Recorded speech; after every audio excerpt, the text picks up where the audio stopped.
Tonight, we fell short of our campaign goal, but it does not and it cannot diminish the work that each and every one of you have done in our communities throughout our state. So thank you. And a lot worth fighting for. I know that governing is difficult, demanding work. Larry and his team have a tough road ahead of them. Tonight, the voters of Maryland rejected the politics of deception and division. Tonight, the voters showed that they were completely fed up with politics as usual. Welcome to the Real News Network. I'm Angel Elliott. You just heard Maryland Lieutenant Governor Anthony Brown give a concession speech and Governor-elect Larry Hogan's victory speech in what some are calling a stunning gubernatorial loss by a wide margin in November's midterm election. What was key in this race wasn't so much who showed up, but who didn't. There were little over 130,000 votes cast in Baltimore City, whereas 253,000 came out in Baltimore County, and they voted for Republican Larry Hogan by 60%. What's next for the left in the absence of electoral power? Joining us to discuss this is Dr. Jared Ball. Dr. Ball is an author and co-editor of Alive Reinvention, Correcting Manning Marable's Malcolm X, a radio host and an educator. Thanks for joining us. It's my pleasure. So Anthony Brown thought that he was going to win last night. He said to people in a speech a couple months ago that the primary was a hill and that last night was a molehill, and that's clearly a hill that he couldn't get up. What went wrong with his campaign? Well, I don't think it was just his campaign. I think it's his whole party. And I think, even going to with your initial question of what happens now for the left with electoral politics, the problem is the Democratic Party is not an option for the left. The real left has no electoral option. So as people were looking back, and I think the Republicans did a good job of making these local campaigns about the national party and making it a referendum on Obama. And I think a lot of people took it that way. And I think a lot of people said, look, the Democrats under Obama for all these years haven't done anything that is substantially changing our lives. So why would we think that this guy is going to do it? So you add that with the normal lull in midterm elections, and I think clearly Brown and his team miscalculated. And I think it really has to do with the fact that the Democratic Party is not an option for the left. And this is what I think is the real issue, that the left as it exists, or whatever that term is supposed to mean these days, does not really have an electoral political option. So now that Republicans are in control, what do the left and grassroots movements have to do? I mean, they still have to look forward to 2016. Well, I think we should be doing the same thing we should have always been doing, which is developing alternative political options, alternative electoral political options. So I think, in part, I think that that which calls itself or considers itself to be alternative media have to do a better job between now and 2016 in promoting alternative electoral politics, bringing in other people to talk to about their parties, or to talk to, or people that they can talk with to strategize about the development of a new party. Or even though it's not really exciting to me, those who are wedded to the Democratic Party need to develop plans and I think the alternative media need to support those plans to develop alternative radical moves within that party. So I think alternative media need to do more and invite more people from the Party of Socialism and Liberation, the Green Party. There's a black radical independent electoral political endeavor happening in Maryland right now. These people need to be brought in and be made part of routine conversations to encourage people to new forms of organization around electoral politics, if that's what people want to do. I'm not a big fan of voting as a method of addressing our most serious problems, but to the extent that people are, alternative media need to do more to focus on those alternatives rather than just covering even alternatively existing mainstream elections. Let's bring it back to Hogan quickly. He is a businessman. He owns a real estate business. He's originally from PG County, so right. He connects with the folks there.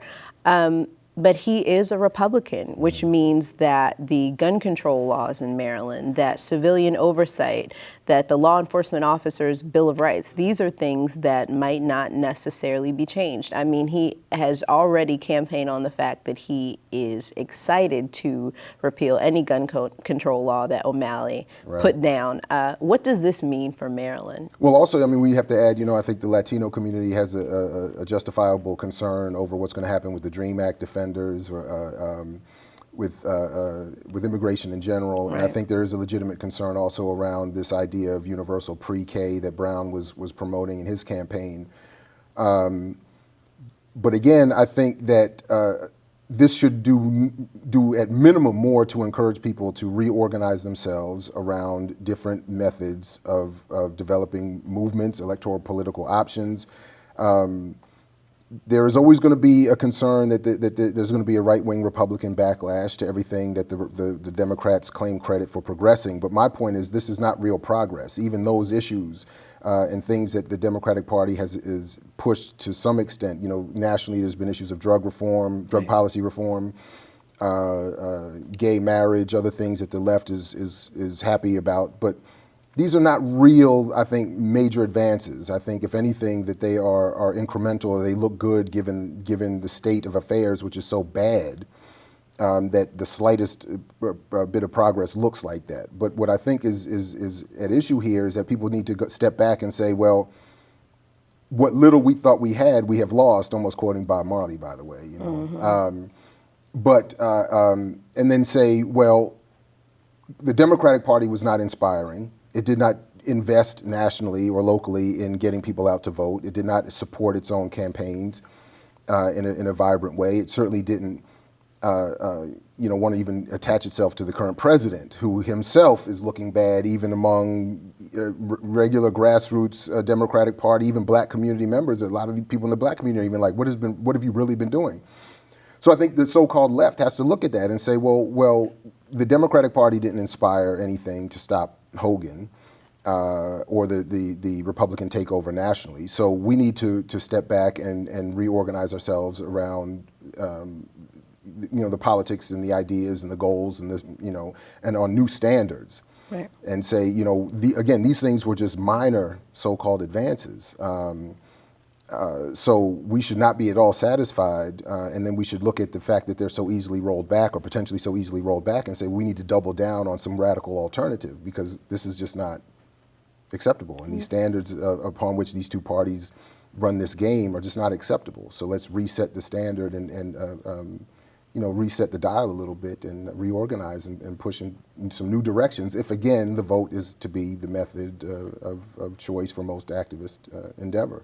Yeah, speaking of Latinos, when President Obama was reelected, they came out in massive numbers to elect President Obama. And there were all these pundits and pollsters saying, oh, Republicans, you guys have a problem now because, the country's turning brown and Latinos are coming out as a huge voting base for Democrats and they're turning states blue. And it made the Republicans take kind of an inner reflective look. Is that Democrats' moment? Was last night the moment for Democrats to take a look and say, who are we as a party? Are our policies and the way that we're operating in line with the way that the country is going and the way that the country is feeling? Well, again, but in some sense, yes. I mean, the Democratic Party should say, well, we need, as I was saying, we need to reinvestigate what it is we're trying to do and reinvest in our own party and our own ideals. But I think that the real point is that the trick bag we're all in is that neither party is really in opposition to one another. And I don't think they have any real problem handing off so-called power to one another every few years. So, we hear Latinos upset nationally saying, all these Republicans coming in, they've walked away from our vote. They use the voter ID regulations that they've instituted to keep us from the polls, and we're going to pay them back in 2016, ostensibly by voting for the Democratic Party, which is the party of deportation and wall building. So, I mean, what really are we looking at as an option here? Obama has deported more people than his Republican predecessors. He supported building the wall between the United States and Mexico. He's done nothing progressive on this issue of substance. So what are folks going to do? Similarly, folks have also learned in this midterm election that the sort of the way districts have been gerrymandered and the way even black and brown people have wanted to create majority black and brown districts has really just allowed the majority white remaining communities to reorganize themselves and supersede any power that those black and brown districts might have had in electing local and national politicians. So my point here in all of this is that the two-party system has allowed for all this to happen. People have fallen into the trick bag of going for one party or the other or playing them against one another when in fact they work together. And the vote has turned into something that has become nearly useless in advancing progressively the real radical ideas, which really aren't that radical but would now look to be radical, that most people in the country have across party lines. So race plays a major issue in this. You know, the white supremacy keeps a lot of white people from voting in their own interests because they're afraid of this black and brown numerical takeover, never mind the fact that white people have doubled down on control of the resources and the wealth anyway, so you might have what people have already called an apartheid situation in this country where a white minority clearly has all the power.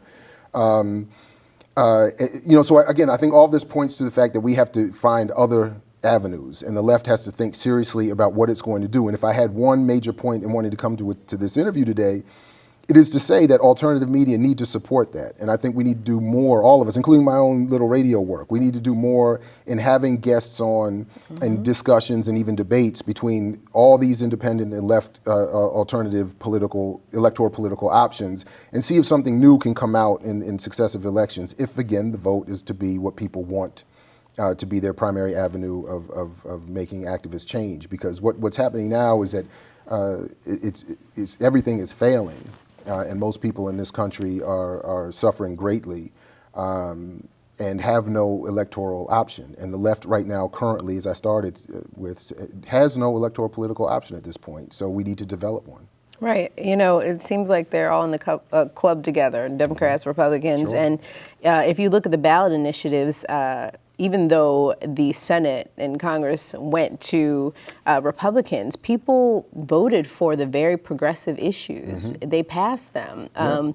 Issues about abortion and the marijuana legalization, those passed. So people wanted gay marriage. They want a different type of candidate. It's just, you know, they might not have the money or the machine behind them to get out there. No, I mean, that's the point. And again, most people, you know, I think the polls are still pretty clear. You know, 2/3 at least want real universal health care. We don't have that.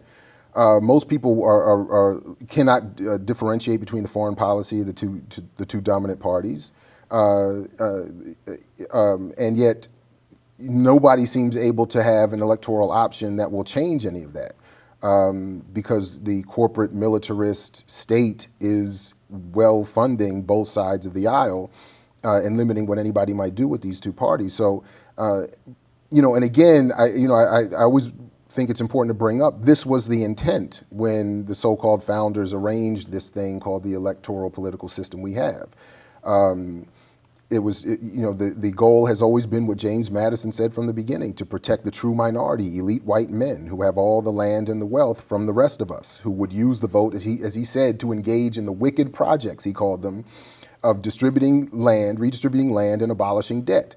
And as we were just talking off air, I mean, that is a number one issue for most of us. We would love to be able to abolish debt, redistribute resources, and so on and so forth.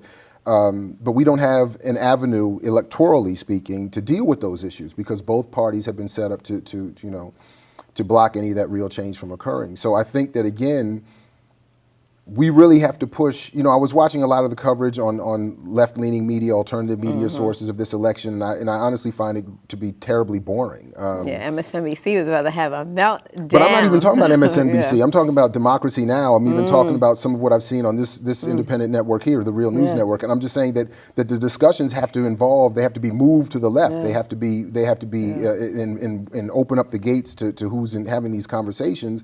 And we need to not be waiting for the next election to be talking about all that's wrong with these two parties and with this electoral system we have in this country. Let's be talking about that on a regular basis. You know, my own radio show, which is you know, obviously, you know, a minimalist alternative option for people. needs to do more in doing that same thing. I mean, granted, we don't hold the, we don't put the same emphasis on the vote that other people do, but I think to the extent that all of our audiences do, we need to provide them with other options. And there are some great things being said and attempted in these alternative parties. I mean, and what we saw with the gubernatorial race in New York with Howie Hawkins and the Green Party, I mean, they at least moved up the ballot. They at least showed that 100,000 or more people were interested in their style of politics, and they get very little support from even the so-called alternative press. So what would happen if they were more involved, if the Green Party were more involved, even if it was to be critical of the work that party does? What if we had the Party for Socialism and Liberation in these discussions on a more routine basis? I think all of us would benefit greatly in challenging our own ideas, and giving our audiences, much more to consider as they think about the politics of the day, rather than just turning them over to MSNBC, CNN, or MTV, where people are just going to say, come on out and vote. And what does that mean, particularly to young and black people in particular? It means go vote for the Democrat.